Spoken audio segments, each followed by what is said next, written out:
क्या आप और हम आज इस देश की क्रोनोलॉजी को समझने के लिए तैयार हैं? टीवी स्क्रीन पर चमकते हुए बड़े बड़े ग्राफिक्स, मेगा रिकॉर्ड्स और नंबर 1 के शोर के बीच क्या हम शांत रहकर एक गंभीर सवाल पूछ सकते हैं? आज तारीख है 10 जून 2026। देश के हेडलाइंस मैनेजमेंट सिस्टम ने आपको बता दिया होगा कि प्रधानमंत्री नरेंद्र मोदी ने अपने लगातार कार्यकाल के 4,399 दिन पूरे कर लिए हैं। आपको यह भी बता दिया गया होगा कि उन्होंने देश के पहले प्रधानमंत्री पंडित जवाहरलाल नेहरू के 4,398 दिनों के लगातार निर्वाचित कार्यकाल के 65 साल पुराने रिकॉर्ड को पीछे छोड़ दिया है। रिकॉर्ड बनते हैं, टूटते हैं, यह लोकतंत्र का नियम है। लेकिन जब आप इतिहास के पन्नों को पढ़ते हैं तो क्या सिर्फ दिन गिने जाते हैं या उन दिनों में लिए गए फैसलों के असर को भी गिना जाता है? आज संपूर्ण सुराज न्यूज पर हम इसी प्रकरण के सारे सिरों को जोड़ेंगे और समझने की कोशिश करेंगे कि इस नंबर 1 समझे के पीछे का असल सच क्या है। नमस्कार, मैं हूं सादा प्रसाद तिवारी। आप देख रहे हैं संपूर्ण सुराज न्यूज।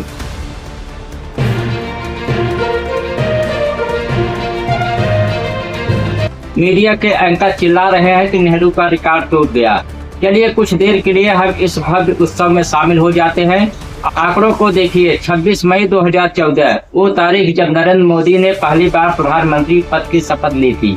3 लोकसभा चुनाव 2014, 2019 और 2024 जनता ने उन्हें बार बार चुना। इसमें कोई दो राय नहीं, यह इस देश के मतदाताओं का फैसला है जिसका सम्मान होना चाहिए। हम इस मंच से प्रधानमंत्री को इस लंबी राजनीतिक यात्रा और रिकॉर्ड के लिए बधाई देते हैं। लोकतंत्र में जनता का विश्वास जीतना कोई छोटी बात नहीं है। फिर हम यह भी याद दिलाना चाहते हैं कि लोकतंत्र में प्रधानमंत्री का कार्यकाल सिर्फ कैलेंडर के पन्ने पलटने से महान नहीं बनता, वह इस बात से महान बनता है कि आखिरी कतार में खड़े व्यक्ति को कितनी आजादी, कितनी सुरक्षा और कितना रोजगार मिला। लेकिन क्या आप जानते हैं कि जब जवाहरलाल नेहरू देश के प्रधानमंत्री थे तब भारत कैसा था? एक ऐसा देश जिसे सदियों की गुलामी के बाद सुई तक बनाना नहीं आता था। नेहरू के दिनों में IIT, IIM, एम्स और भाखड़ा नांगल पान जैसी बुनियादें रखी जा रही थी। वो दौर संस्थाओं को बनाने का था, उन्हें सीखने का था। 4,399 दिनों का यह नया कीर्तिमान बना है। तब देश की संस्थाओं की क्या आज चुनाव आयोग से लेकर जांच एजेंसियों तक सवाल नहीं उठ रहे हैं? दिन तो आगे बढ़ गए, लेकिन क्या हमारी लोकतांत्रिक संस्थाएं पीछे नहीं छूट गई?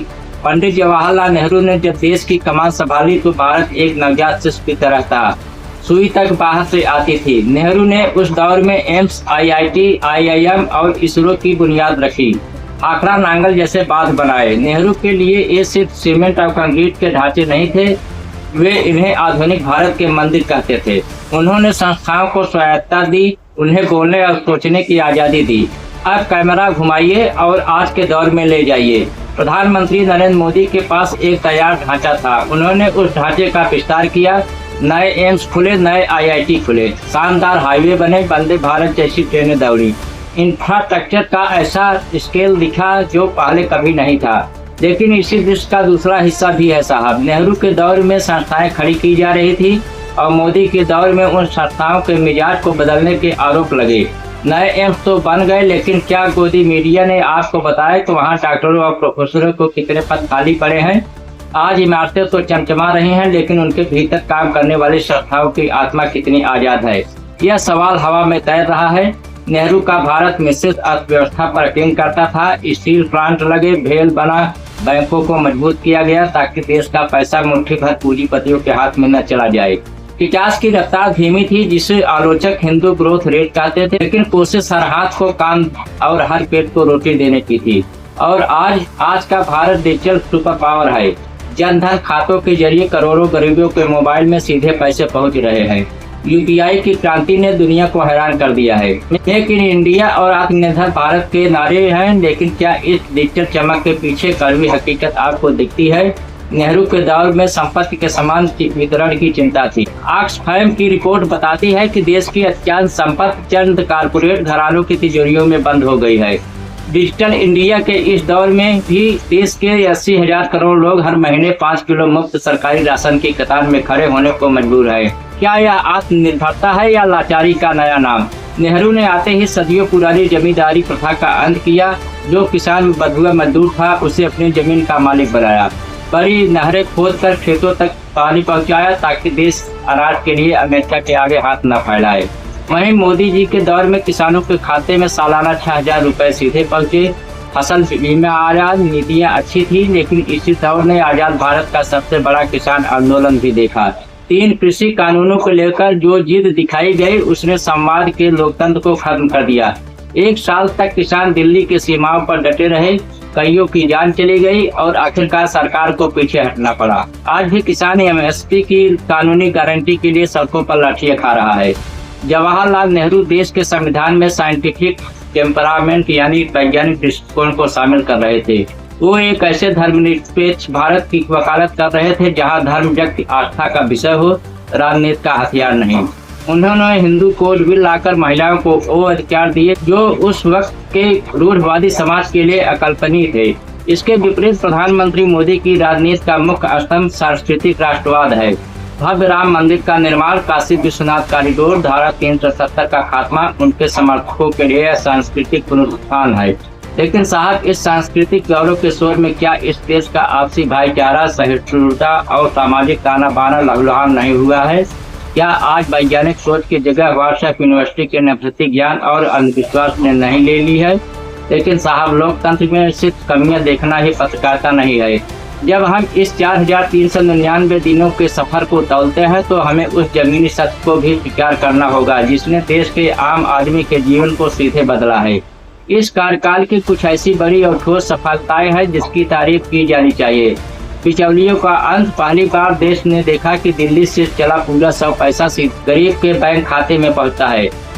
डीबीटी और जनधन आधार की ताकत ने भ्रष्टाचार के पुराने सिंडिकेट को जड़ से उखाड़ फेंका। जिस देश में आधी आबादी शौच के लिए अंधेरे का इंतजार करती थी, वहां स्वच्छ भारत के तहत करोड़ों शौचालय बनकर माताओं बहनों को सुरक्षा और सम्मान दिया गया। गरीब को पक्की छत दी गई। प्रधानमंत्री आवास योजना के तहत जब एक गरीब को फूस के छप्पर की जगह कंक्रीट का पक्का मकान और बिजली मिलती है तो उसका व्यवस्था पर भरोसा लौटता है। आज का भारत दुनिया के मंचों पर संकोच नहीं करता। रूस यूक्रेन संकट के बीच भी दुनिया के दबाव में न आकर अपने राष्ट्र हित के फैसले लेना इस दौर की कूटनीति धमक को दिखाता है।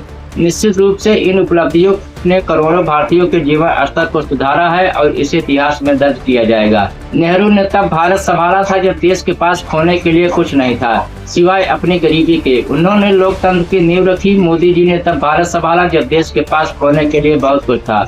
उसकी सफाई, उसका ताना बाना, उसका रोजगार और उसकी कूटनीतिक साख। अब आप तय कीजिए कि आप किस रिकॉर्ड पर ताली बजाना चाहते हैं, उस रिकॉर्ड पर जिसने देश को संस्थाएं दी या उस रिकॉर्ड पर जिसके दौर में युवा रोजगार के लिए और सैनिक सरहद पर हक के लिए संघर्ष कर रहे हैं। आज के इस लंबे विश्लेषण का सार यही है कि संख्याओं का खेल बहुत आसान होता है। 4,398 के आगे एक जोड़ दीजिए, 4,399 हो जाता है।